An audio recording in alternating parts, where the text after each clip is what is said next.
بسم الله الرحمن الرحيم سلام الله عليكم ورحمة الله تعالى وبركاته وعن ونغسن داودياشا قدرنتا iyo qiimaha inaga mudan ee Allah ba ku xiran channelkan YouTube-ka Ismail Aqila ku soo dhawaada barnaamijkeena nolosha saxaabada barnaamijka intaan guda galin fadlan walaal haddaan nagu cusub tahay channelka subscribe inoo saar si ay dhiirigelinayna u noqoto sidoo kale like saar barnaamijyadeena haddii aad ka heshay si share gareysi asxaab kale ugu faa'iideystaan sidoo kale gambaleelka faro si aad noqoto qofka koowaad ee hela waxyaabaha xiisaha badan ee halkan aan ku soo gudbino sanadkii koowaad ee hijriyada wuxuu rasuulka sallallahu alayhi wasallam amar ku bixiyay in ciidan loo diyaariyo ciidankii Roomaanka ee hogaaminayay Hiraqle wuxuuna ciidankaasi ku daray saxaabada odayaashooda sida Abubakar Umar Sa'ad bin Abi Waqas Abi Ubayda bin Al-Jarrah iyo saxaabo kale oo fara badan wuxuuna rasuulka sallallahu alayhi wasallam ciidankaasi madax ugu dhigay wiilkii xikmadda iyo caqliga badnaa ee Usama bin Zayd xilligaas iyada ahna da'diisu ma aynan dhaafin 20 jir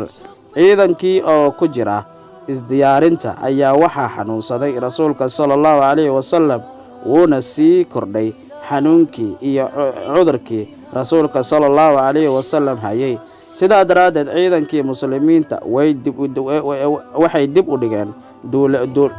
duulimaadkii ciidanka iyagoo doonayay inay kabar dhowraan xaaladda uu ku dambeyn doono rasuulka sallallahu alayhi wasallam Usama wuxuu yiri markii uu xanuunka ku sii ziyaaday rasuulka sallallahu alayhi wasallam waxaan u imid rasuulka sallallahu alayhi wasallam dadkana way isoo raaceen markaan u soo galay waxaan ogaaday inuu aamusay oo uusan hadli karin xanuunka daran haya aawadeed gacantiisa ayuu xagga samada kor u qaaday markaasuu hadana aniga dusheeda saaray waan gartay inuu ii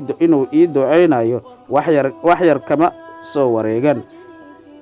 jeer uu markii dambe rasuulka sallallahu alayhi wasallam ka geeriyoodo waxayna muslimiinta inta kadib khilaafada u doorteen Abubakar Siddiq dabadeedna hooshii ugu horeysay ee lagu dhaqaaqo dawladii Abubakar Siddiq waxay noqotay aaskii rasuulka sallallahu alayhi wasallam iyo inuu fuliyo amarkii rasuulka sallallahu alayhi wasallam ee ahaa in loo diro ciidankii Usama hase ahaatee koox ka mid ah ansaarta ayaa waxay soo jeediyeen in dib loo dhigo arinta ciidanka waxayna codsadeen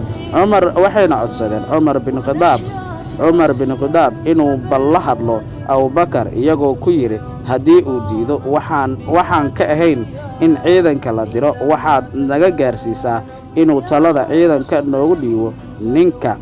ninka da'weyn Usama bin Zayd kolkii ay gaartay Abubakar dhambaalkii uu siday Umar ayna soo jeediyeen koox ka mid ah ansaarta waxaa si aad leh ugu cadhooday arintaasi Abubakar fadhigii uu fadhiyay ayuuna ka kacay markuu maqlay hadalkaasi kadibna wuxuu si cara leh u qabtay garkii Umar bin Khadaab isagoo ku yiri hooyada kuweysay Umarow waxaa Usama madax u doortay rasuulka sallallahu alayhi wasallam adigana waxaad i faraysaa inaan ka qaado jagadaasi wallaahi ayaan ku dhaartay inay dhacaynin taasi ayuu yiri Abubakar Umar markii uu ka soo laabtay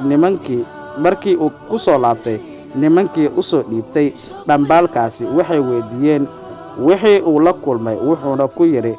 iska taga oo baxa hooyadiin idin weysaye aniga umba og wixii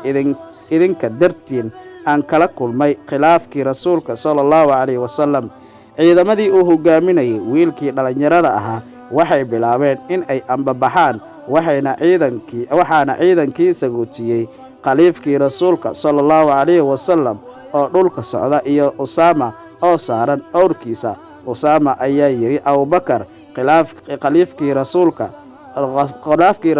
Allah waxaan ku dhaaranayaa inaad halkan fuulayso anigana aan soo degayo Abubakar ayaa ku yiri wallaahi inaadan soo degin aniga aan koreenin kadibna sidii ayuu Abubakar u sagootiyay ciidankii Usama isagoo u dardaarmay inuu fuliyo dardaarankii rasuulka sallallahu alayhi wasallam dhinaca kale wuxuu Abubakar ka codsaday Usama inuu Cumar u fasaxo inuu isaga la joogo wuuna u fasaxay Usaama waa tusaale aad u wanaagsan oo aan ka baranayno ardaydii ka soo baxay madaaristii iyo hanuunkii rasuulka sallallahu alayhi wasallam waa khaliifkii ama madaxweynihii muslimiinta dhinka sidaas leh. gudahaan barnaamijkeena maanta intaas ayaan kusoo gabagabaynaynaa. inta barnaamijkan mid ka isaga aynu ku kulmi doono sidaas iyo nabadgelyo.